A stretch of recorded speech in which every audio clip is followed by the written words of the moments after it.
Good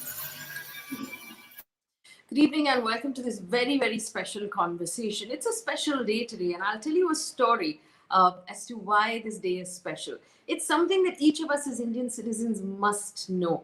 Unfortunately, given the way the media is right now, we don't talk about the important things, which is why we've carved out this time to talk about something that's really important and that affects every one of our lives, which is why we should pay attention. So let me first begin with telling you a story. There was once a police officer called Prakash Singh. Now, Prakash Singh was the DGP of the police, which is the Director General of Police, at the highest rank that he could reach. He headed the Border Security Force, he headed Uttar Pradesh Police, Assam Police, and he was quite fabulous. And then back in 1996, after he retired, he took all of the learnings that he had from his career in the police and decided that reform in how the police is functioning is really important. Now, remember, for the last several weeks, we've been talking about how there are problems with our policing system and there has to be reform in that policing system, right? So back in 1996, Prakash Singh, who had retired as DGP, approached the Supreme Court with a public interest litigation, bringing out all of the problems that were facing the police at that point, asking the Supreme Court to intervene and give specific directions to government to actually reform the police. Because remember how we talked about no government would willingly want to reform the police, because every government wants to use the police as a personal weapon against their political enemies and to further their own political causes. So how to get this done? Let's go to the Supreme Court. Now, this happened in 1996. The judgment came in 2006 on the 22nd of September. If you've got your calendars out and you're working from home, you should know that today is the 26th of September. And it's that same anniversary 14 years later. So what did the Supreme Court tell us back on the 22nd of September in 2006? The Supreme Court passed a historic judgment in a case that you might have heard about. It's called Prakash Singh and others versus the Union of India. And the Supreme Court instructed central governments and state governments to change, to bring in reform and to bring in a certain functional autonomy of the police, which means that basically separate the politics from the police and allow the police to function without the influence of politicians. And it was not just that. It was a very elaborate, very beautiful judgment that actually listed out what needed to be done and how it needed to be done. And it was assumed then it was a massive victory, and this would happen because it was an instruction from the Supreme Court. Now, let me take you through what that instruction was. Now, remember, over the last couple of weeks, we've been talking about the lack of accountability, problems with criminal investigation, problems with poor infrastructure and poor human resource management of police, the problems with the fact that the police is not really public or citizen friendly, and they're being overly controlled by politicians who can transfer them at will. Here's what the Supreme Court said, and we're going to put up a little presentation so you can see these main points that the Supreme Court gave us back in 2006 in this landmark judgment. Now, the first thing that the Supreme Court said was basically that the government would have to, and this is point number one, directive number one, constitute a state security commission. Now, what does this commission do? It ensures that state government does not exercise unwarranted influence on the police. 2, it lays down broad policy guidelines. And 3, it evaluates the performance of the state police. And this sounds fantastic. So that was directive number 1. Directive number 2, to ensure that the DGP is appointed through a merit-based, transparent process and gets a minimum tenure of 2 years, which means he cannot be transferred once he has been appointed. So if there is a politician who's not happy with him, they can't move him out, they can't do his job for at least 2 years. Directive number 3 is that other officers, superintendents of police and districts and station house officers who are in charge of individual police stations, are also given a minimum tenure of 2 years, which means they can't be transferred out as well. Directive number 4 is that separate investigation and law and order functions of the police. So those who stand on bandobast and those who investigate actually be 2 separate teams of people, and they're not interchangeable. And human resources wise and talent and training wise, this would have made a huge difference. Directive number 5, to set up a police establishment board, which will decide transfers, postings, promotions, and other matters based on merit. anything above the rank of Deputy Superintendent of Police. And Directive number 6, a police complaints authority where citizens like you and me can go ahead and complain if there are problems like misconduct, custodial death, grievous hurt, rape in police custodies, all of these things, that there would be a police complaints authority which would actually go and collect those complaints. Unfortunately, 14 years down the line, very little of this has actually changed, because you know that in the conversations that we've had over the last couple of weeks, we've realized that these problems still exist. So what happened in the last 14 years? How have we not managed to actually follow the directives of the Supreme Court? Is there a higher authority to give directives to our governments that they will listen? We're going to have that conversation to figure out, now that we've already had the Bible on what needs to be done for the last 14 years, why hasn't it been done? Now, to answer these questions, I have none other than that fantastic police officer, Mr. Prakash Singh, who joins us right now. Also, along with him, we have Maja Daruwala, who is a senior advisor at the Commonwealth Human Rights Initiative, focusing on access to justice programs. So she focuses, over the last 40 years, she's worked in human rights, and she focuses on police reform, prison reform, right to information, legal empowerment, women's rights, rights of expression, and human rights and advocacy. It is a brilliant team of people to have this conversation with. We'll also take questions from you. So please join and ask us your questions. Let me first then go to Mr. Prakash Singh. Mr. Singh, thank you for joining us on this very important day. Because after that, you also went, you started the Indian Police Foundation, which was to put pressure on governments in order to implement the Supreme Court judgment. Did you, back in 2006, think you would have to put pressure to implement a Supreme Court judgment? No, there is no question of putting pressure on the state government. In fact, the Supreme Court itself, they decided to monitor the implementation of their jurisdictions. So my job was limited to assisting the Supreme Court every time there was a hearing as to what has been the progress so far and what further needs to be done. And the Indian Police Foundation was also not set up to put any kind of pressure on the government. In fact, it was put up as some kind of an independent think tank to deliberate on police matters and suggest such changes as would improve the functioning of the police in different areas. So, I mean, there is no question of putting pressure on the police department, on the government, either individually or through the police foundation.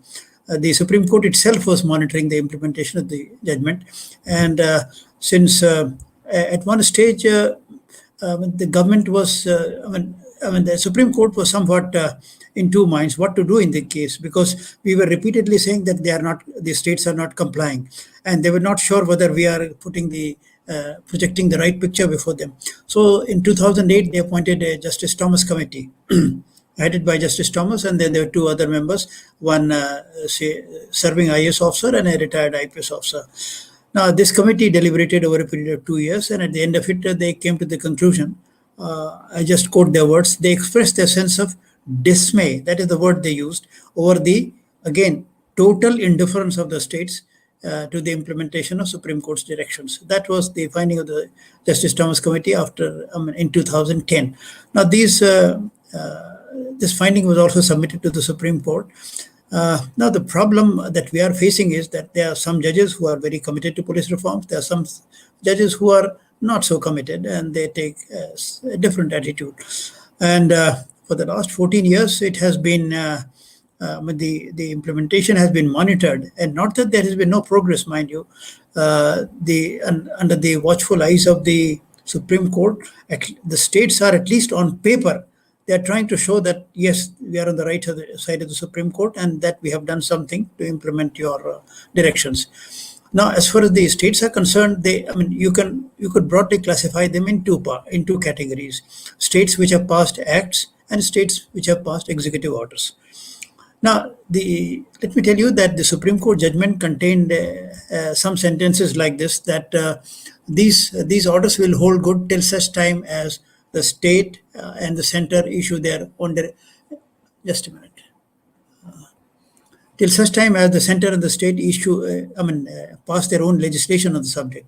There was this kind of mandatory insertion in the Supreme Court directions. I say it mandatory because the Supreme Court can give directions if there is a legislative vacuum, but they cannot legislate. And therefore, they said that these directions are being given, but these directions will hold good only till such time as the states and the center pass their own laws on the subject. Now, some states were very clever. They saw in this caveat an escape clause. They said that if we pass acts, then we are outside the purview and outside beyond the monitoring of the Supreme Court. So several states started passing acts. And I need hardly tell you, Bihar was the first state to pass an act, and it was the most regressive piece of legislation. And most of the states which have passed acts, the acts were designed to give, shall I say, legal cover to the existing arrangements. Nothing more than that. It was not in compliance with the Supreme Court's directions, but it was to circumvent the implementation of Supreme Court's directions. So in this category comes 17 states which have passed acts, and the constitutionality of these acts has been challenged by Mr. Harish Salve through a writ petition that is still pending before the Supreme Court. Then the remaining 12 states, they have passed executive orders. Now, Justice Thomas Committee examined these the executive orders, and they came to the conclusion that none of the states have complied with the letter and spirit of court's directions. So that is how it has been. And at the end of 14 years, we find that the states which have passed acts or the states which have passed executive orders, none of them have sincerely, in a bona fide manner, tried to comply with the Supreme Court's directions. That is the status today.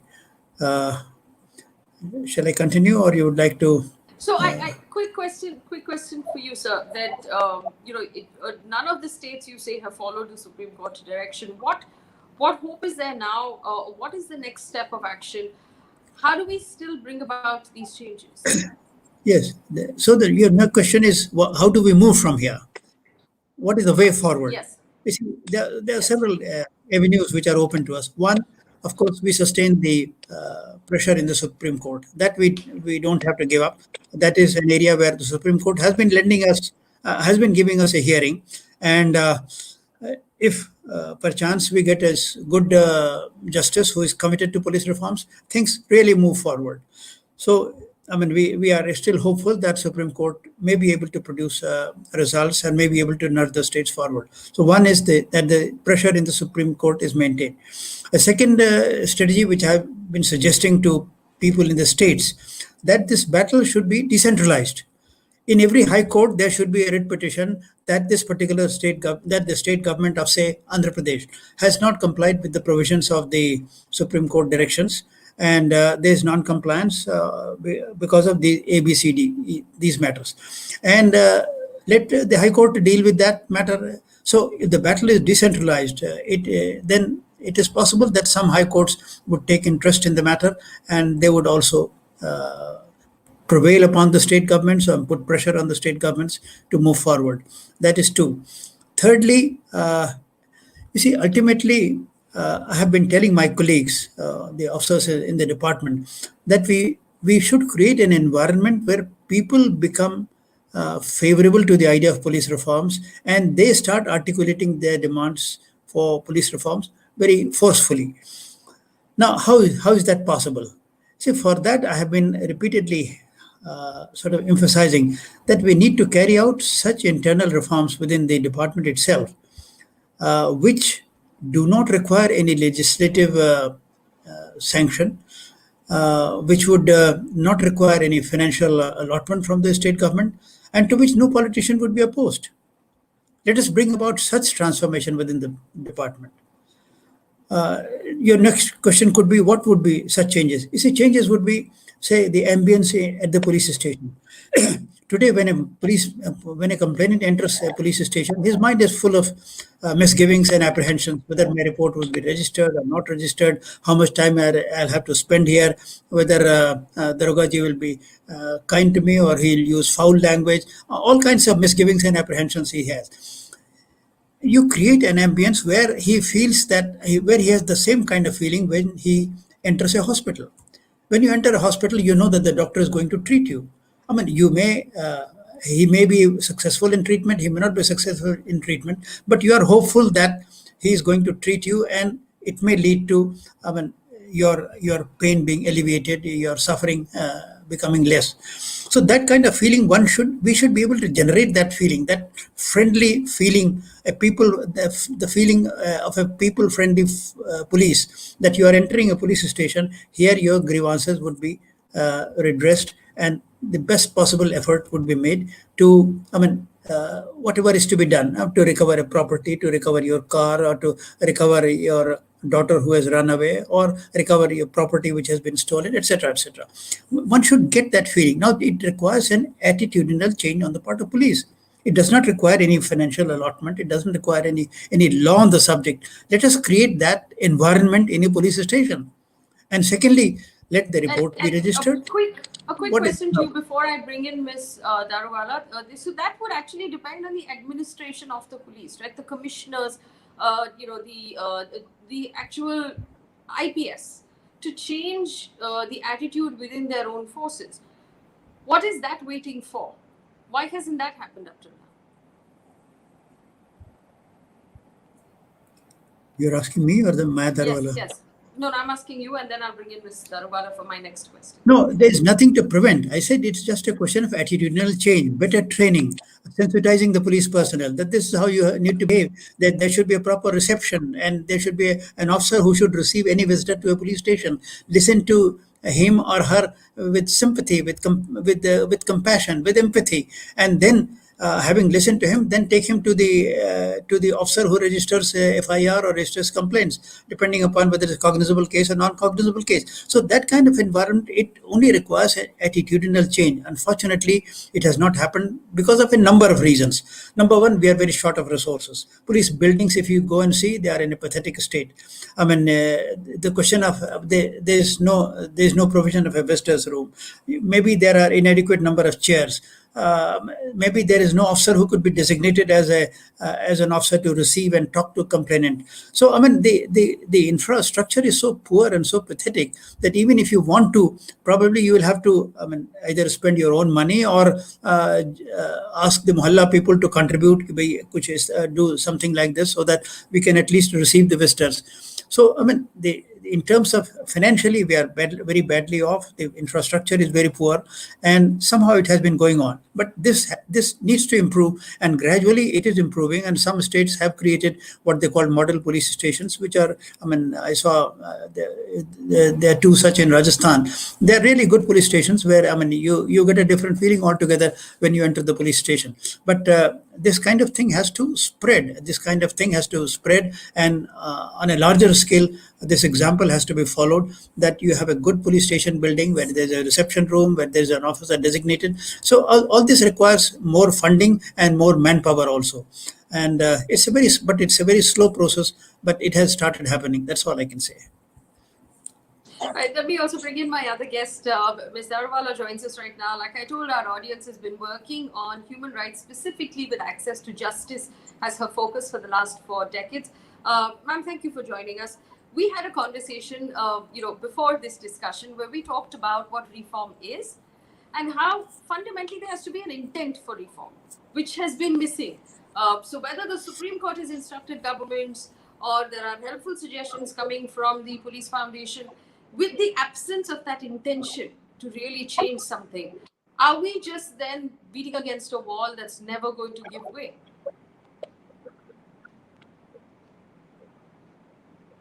Right. Thank you for giving me the opportunity. The absence of intent. It is quite the opposite.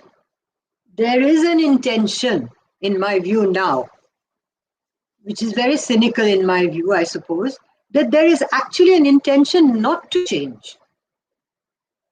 Because when we talk about reform, we're talking about, first, what kind of reform do you want? What does reform really mean? Does it mean more efficiency without accountability? Or does it mean getting what we have, whether it is there are fewer people, there are many vacancies, there is all sorts of internal shortfalls and frailties within the police. Can we put those right at least? What does an ordinary person feel about reform? Academics like me may talk about different kinds of reform and be able to point that to you. But what does an ordinary person want? In his village, in his town, in his city, he wants to feel safe. She wants to feel safe. She wants to know that if she walks into a police station, which by the way, 24/7 is a place of public business. It is not a sequestered place. So you go to the police station, you should be able to say, officer, this happened to me, and there should be some kind of response. Even if that were done, as Mr. Prakash Singh has hinted at, even if that was done, it would be a sea change. But in fact, what you are getting is something so negative, which now seems to be built into the culture, whether the culture is on the street or in the police station, which makes everybody and anybody hesitate to go to the police station, which means that your first gateway for 1.3 billion people to access justice, access any remedy. I don't want to go to the Supreme Court. I just want to go to the local police station and say, bhai, ye hua. And that is the level at which we have got an obstacle. Now, everybody says yes, nobody's filing FIRs. Each time we go to the police station, we don't want to file an FIR. But where an FIR is to be filed, the courts have repeatedly said, please file it. You are ordered to file it. It is compulsory to file it. And yet there is disobedience. What does that mean?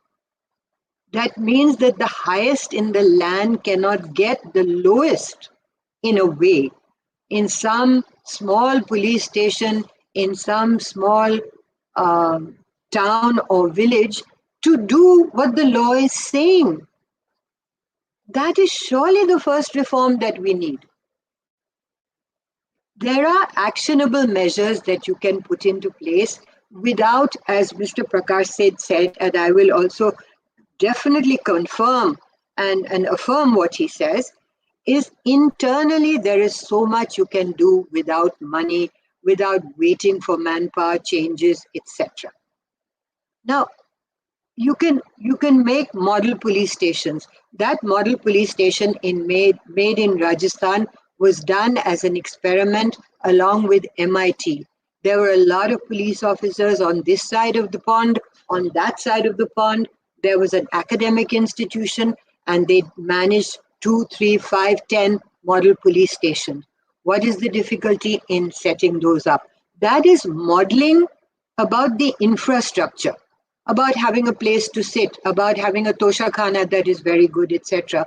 But it is the people in the most shabby police station that can make a difference. Where you have a first-class SHO or a person of the public that the public trusts, you have demonstrations against that person being changed out of that area because he's done a fine job. What does a fine job mean? It means that people feel that there is equity, equality, lack of bias in that person, and a sympathetic ear. A sympathetic ear to the police toward the public must always be a ear that is qualified by the law. The police may be public friendly today to one part of the public and not to another. There is a huge amount of selectivity in how the police function. That also has to go. People have to see that the police will act even-handedly and not disproportionately. And when they are wrong, that they will admit it, and the management, their seniors, will look not to have these people who are criminal in their company. Now, does that happen? Why does that not happen? Doesn't happen because you are vested in the system. When you say that there is pressure from above, of course there is pressure from above. We know that. Every young lad joining the police knows that there is going to be pressure from there. But officers are very privileged people. They get a wonderful training. They have good conditions within which they work. They wear the uniform of the country. The uniform of the country is your obligation and your flag to be upholding of the law, upholding of the constitution.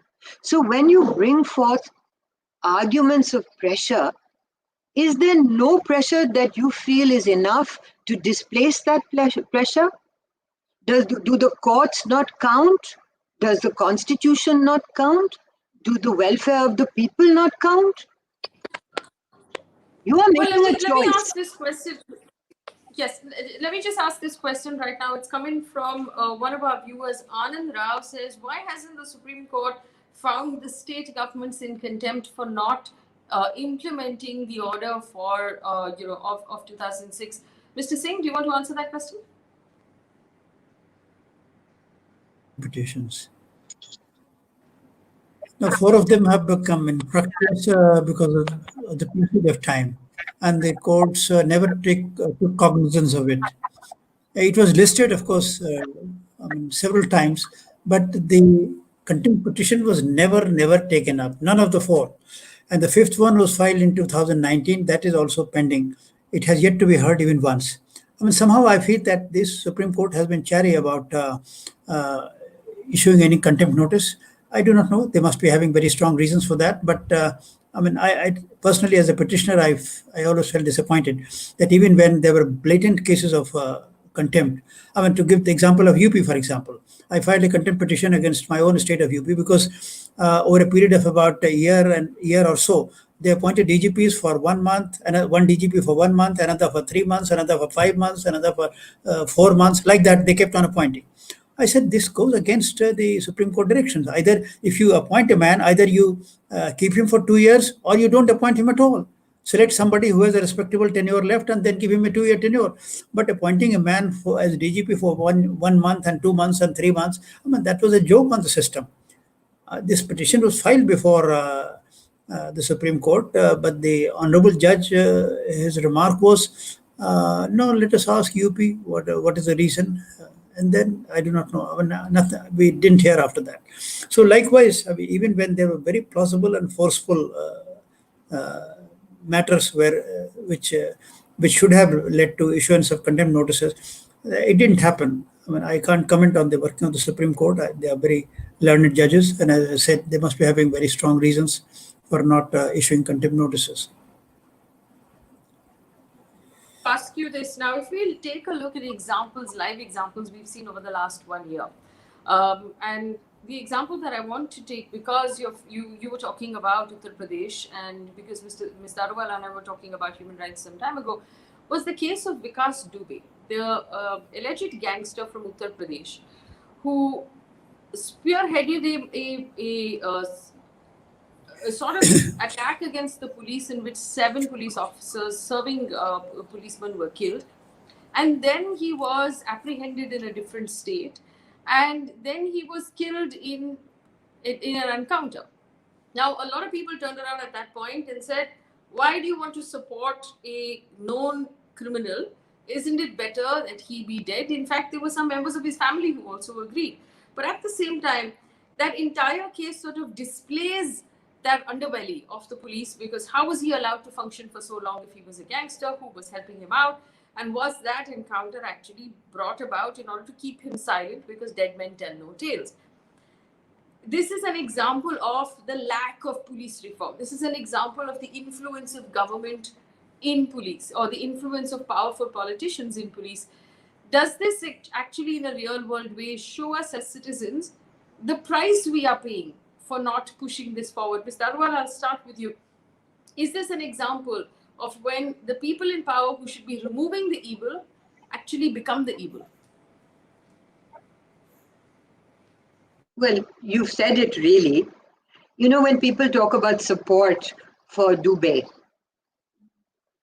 if you say what was done was wrong, was illegal, there's so many illegalities in that whole process. There's so much conspiracy and manipulation in what took place. It is there for everybody to see, in the same way that the Hyderabad killing of those 4 people who were allegedly rapists is. But I want to say that this is not support for the gangster. This is support for what we believe to be the rule of law, what we believe to be process. The police are not expected to decide who is guilty and kill them. That's why we have a court. That's why we have a process. If he was so guilty, if that rape case in Hyderabad was so open and shut, it would have been proven in 2 minutes in the courts, or in 2 years, or in 5 years, but it would have been proven. Now, kindly think of it, Faye. Supposing for a minute those 4 in Hyderabad were not actually the rapists. 4 dead people are innocent, or innocent dead people are there. 4 murderers are there.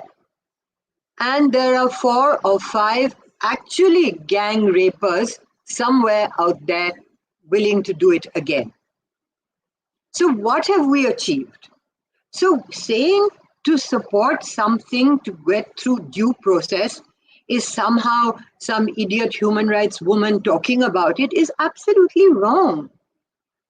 We are trying to support the law. We are trying to support the processes of the law, which we know to have been proven as effective if they are allowed to be effective. And so what needs to be done, ma'am? I think we were talking, Justice Loku's lecture I just heard. I've often heard Mr. Prakash Singh talking. And I think we all want the same thing, but the accent is slightly different. I feel that you have to have accountability today. You have to have lack of bias today. You have to have no selective policing today. For instance, if you look at all the debate and discussion around the JNU matter.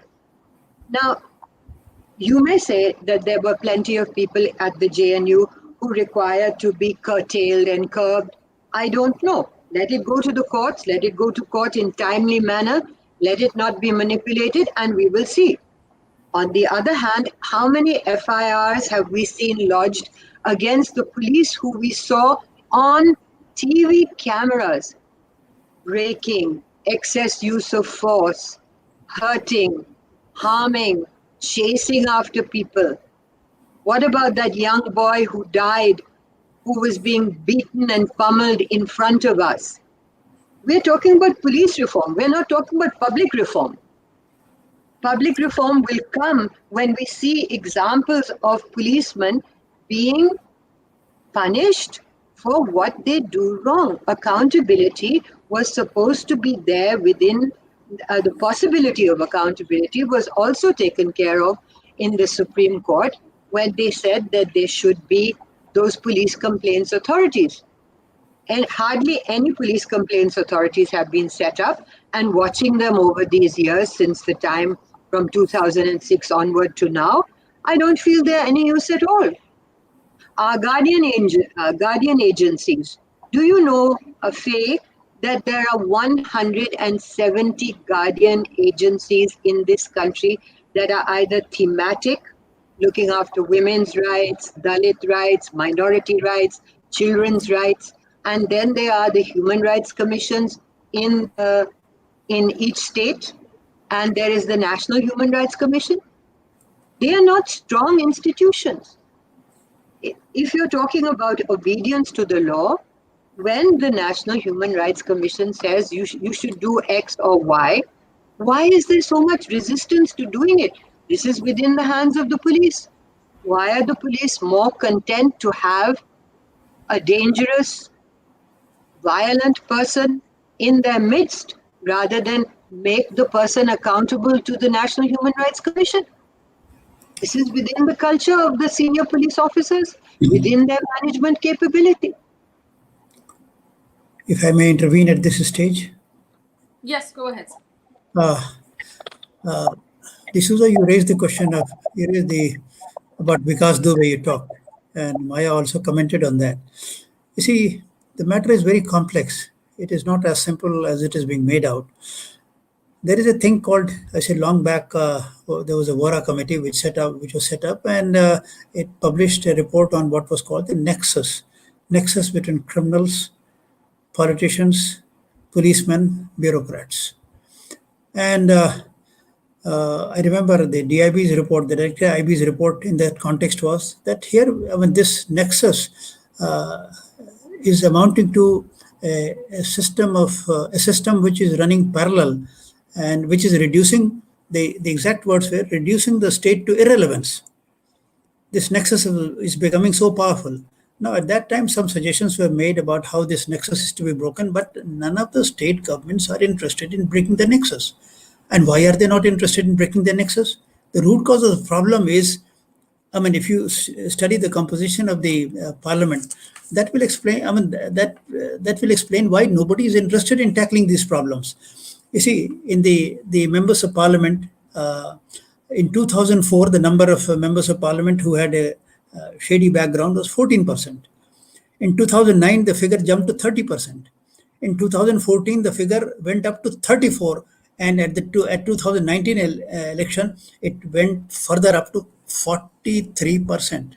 Now, that is the number of persons who have some case or the other registered against him, and they are sitting as honorable members of parliament.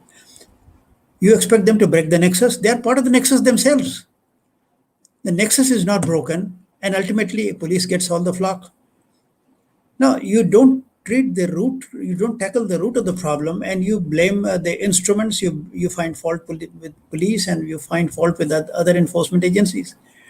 Now, in the case of Vikas Dubey, I don't want to take any names, but I was told by people who are in the know of things that senior officers of the government, of what shade I would not like to specify, senior officers of the government extended patronage to Vikas Dubey.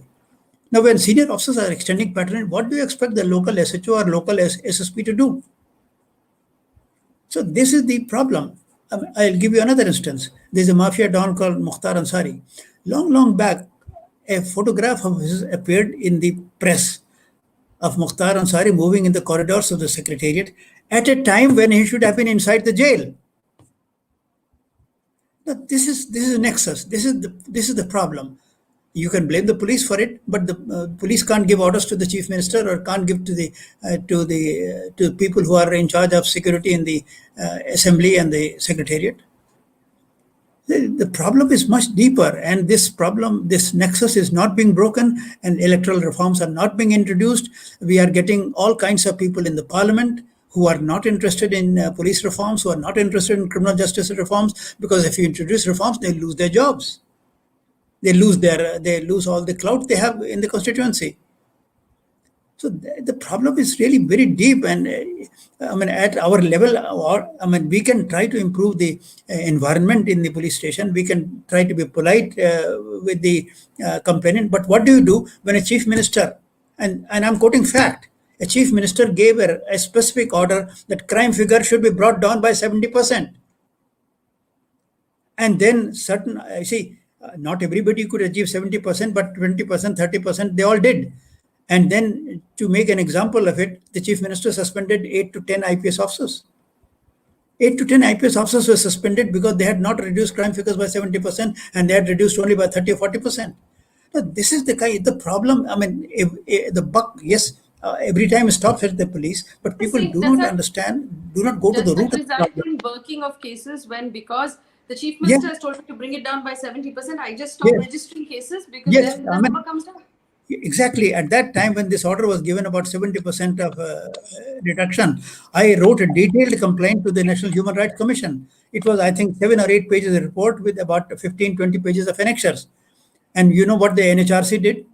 NHRC was hardly an active body those days. They sent a copy of that to the Chief Secretary of the State for necessary action.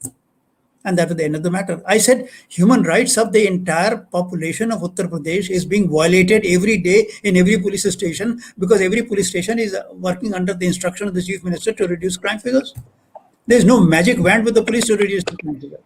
So police gets flack for so many things. But if you go to the root of the problem, you'll find that there are such vicious forces at work. which don't let you function.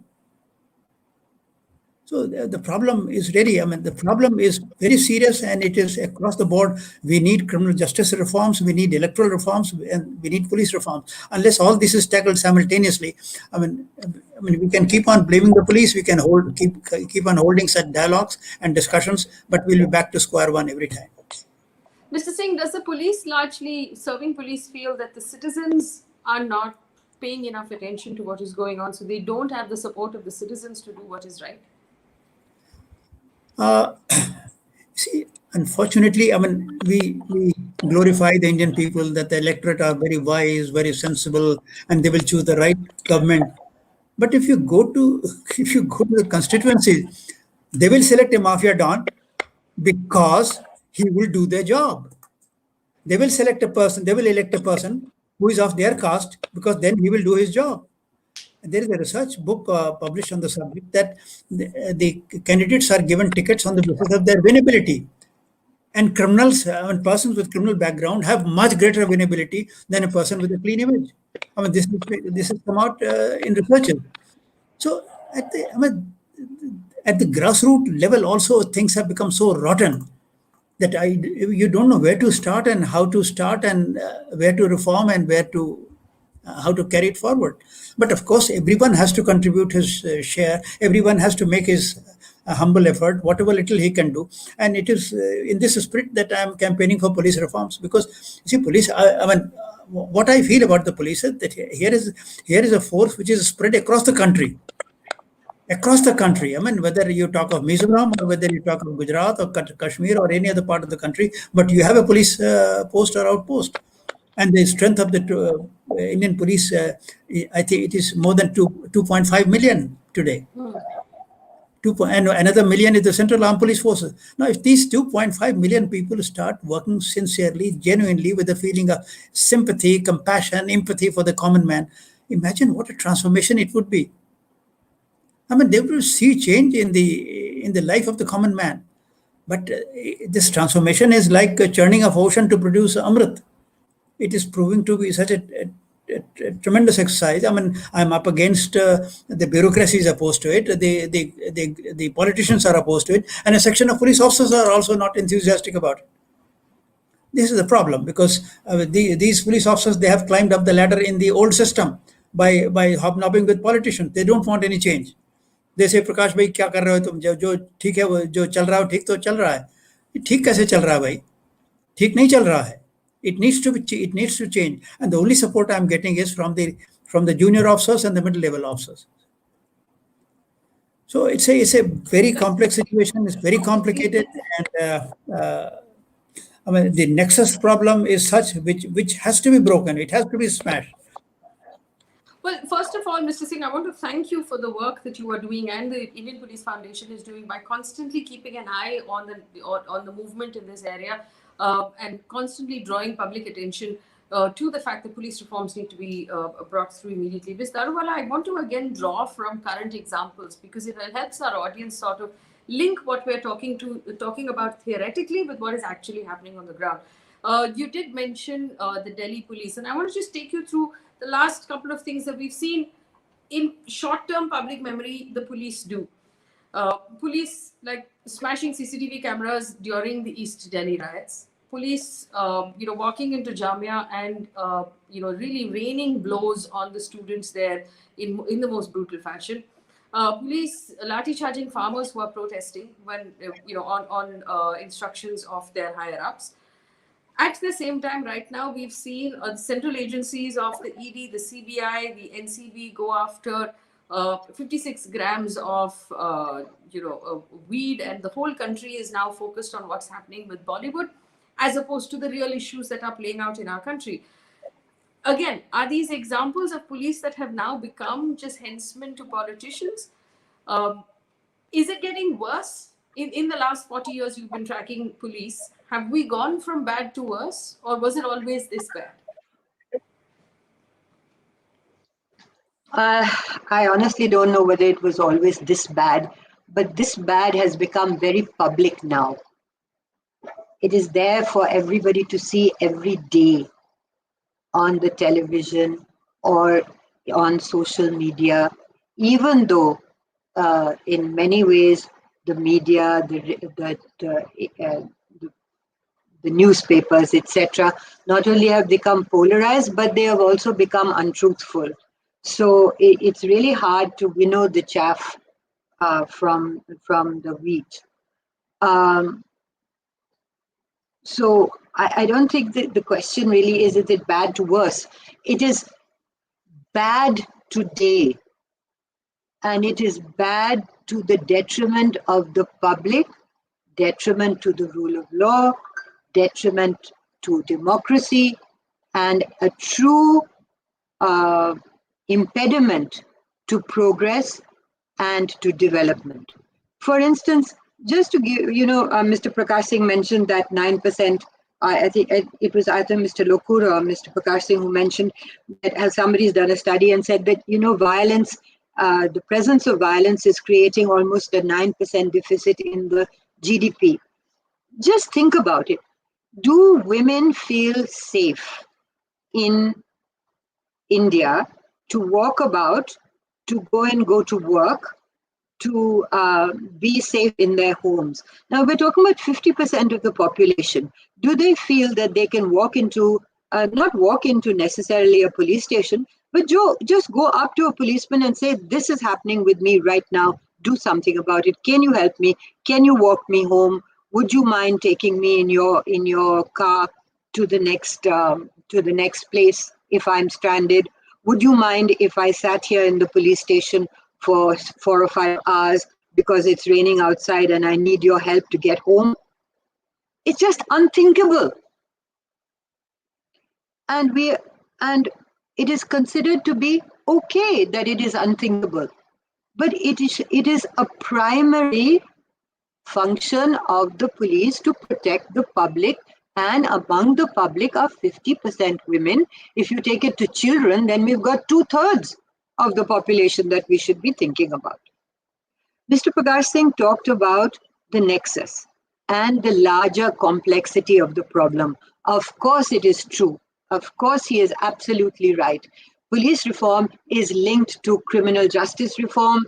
It is linked to political reform, electoral reform, to the fact that all the institutions of the state are weak and captured also by whoever is in power at that moment. And this is the environment within which we are trying, he and I and others, to get enough attention onto this notion of police reform.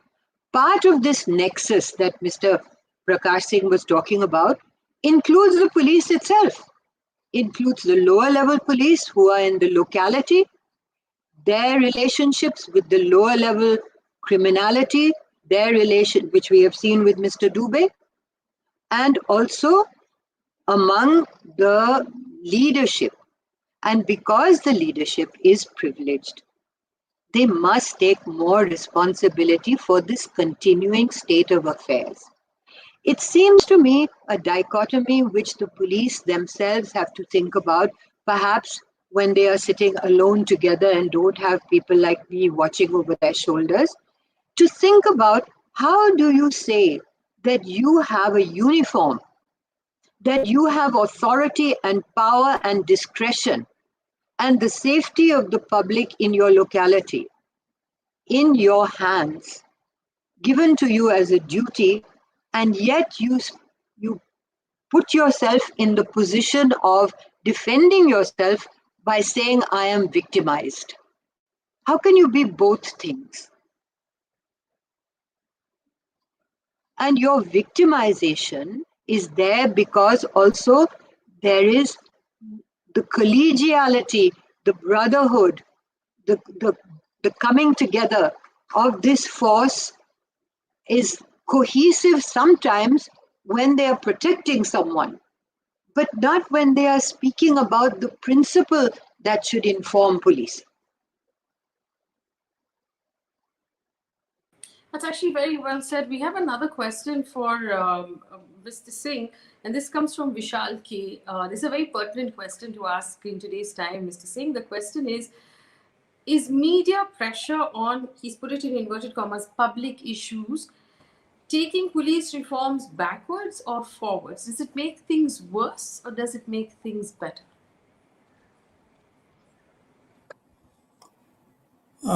Media pressure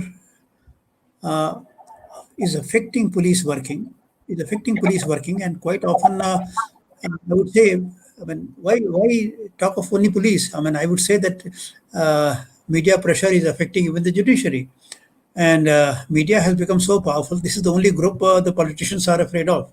Otherwise, politicians are the lords of the of the country, but they are always apprehensive about what image the media would project of them. So, media pressure affects the police functioning definitely.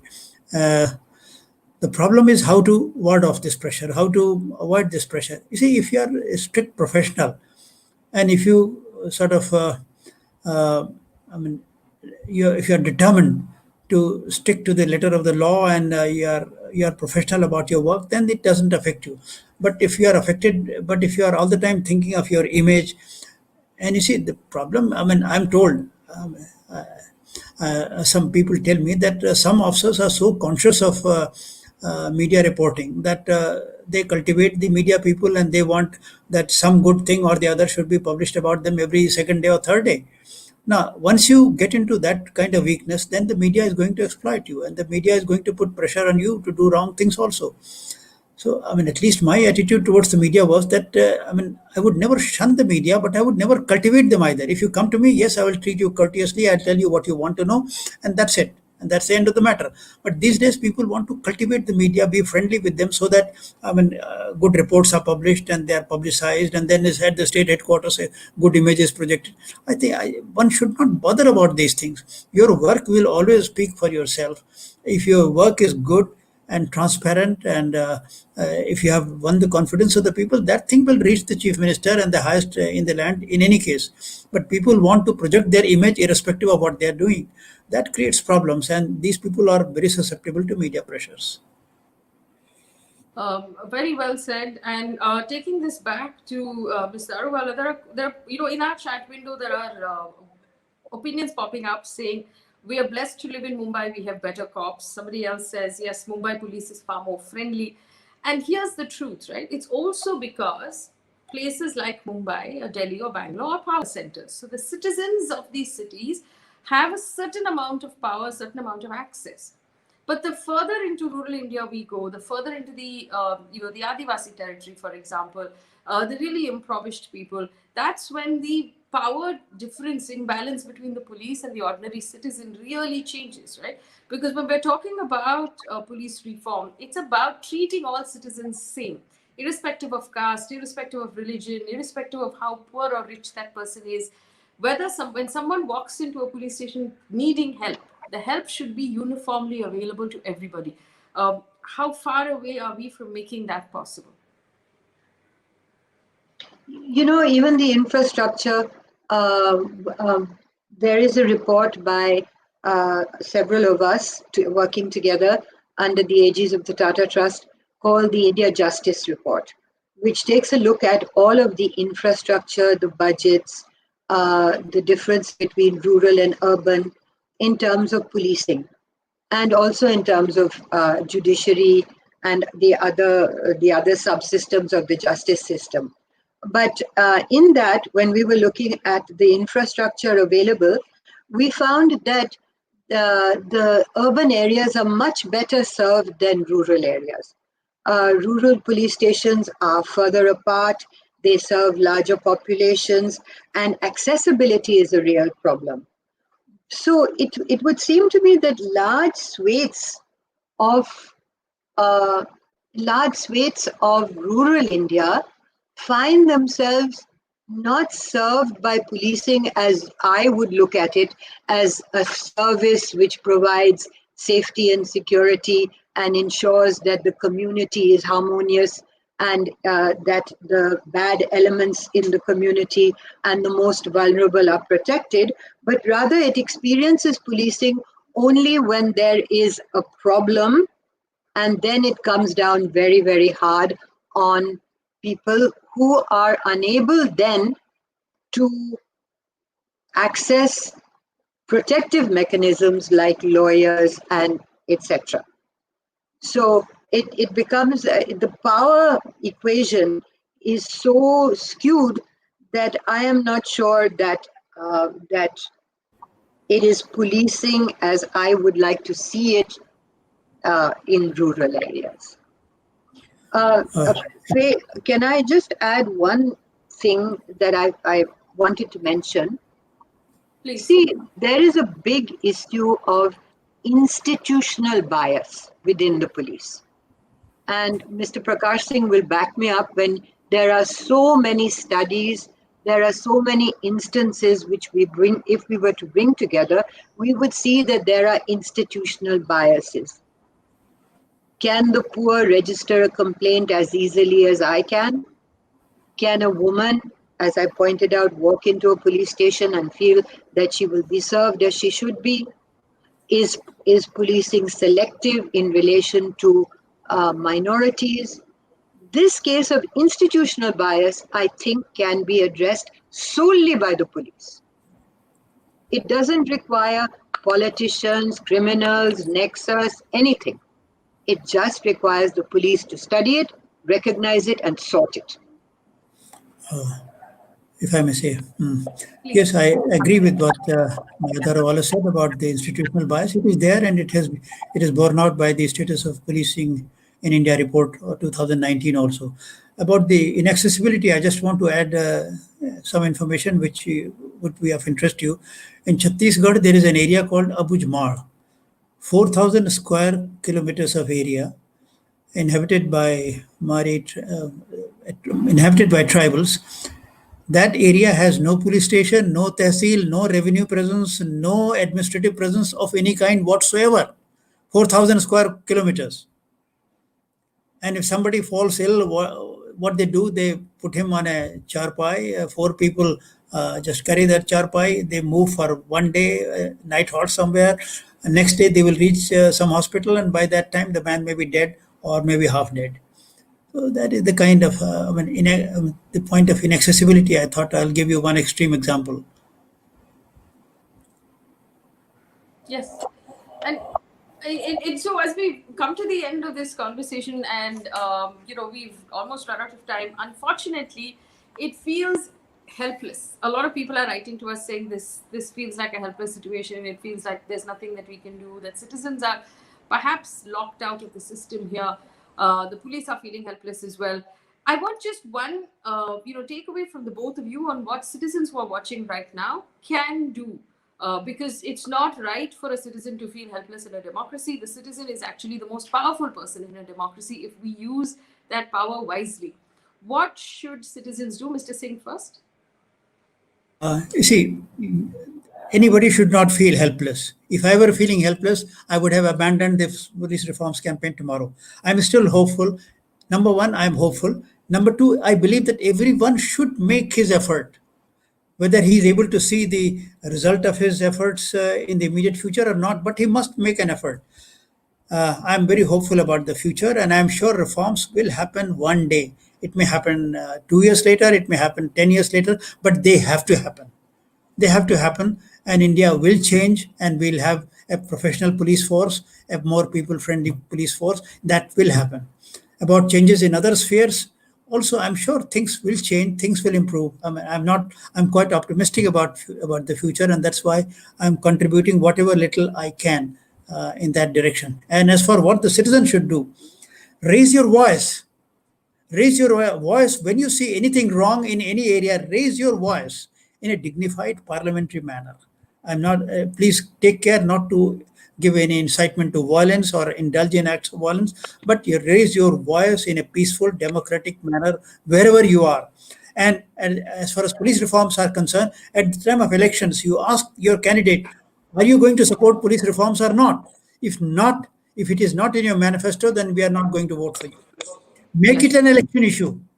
Yes, make it an election issue. Unfortunately, we've run out of time, but I want to thank both of our panelists for being so patient and answering those questions. Raise your voice in a democratic, peace-loving, and parliamentary fashion. Parliamentary theoretically, not parliamentary what we're actually seeing happen in Parliament, but what the actual word means, which means politely and with respect, but firmly and with research. Raise your voice and demand better from the police, from the government, from those who run our cities, and as citizens, from the media. Demand better. Thank you for watching. As we continue to talk about police reforms that we've done for the last few weeks, we're going to continue to bring it into perspective why this affects every one of our lives.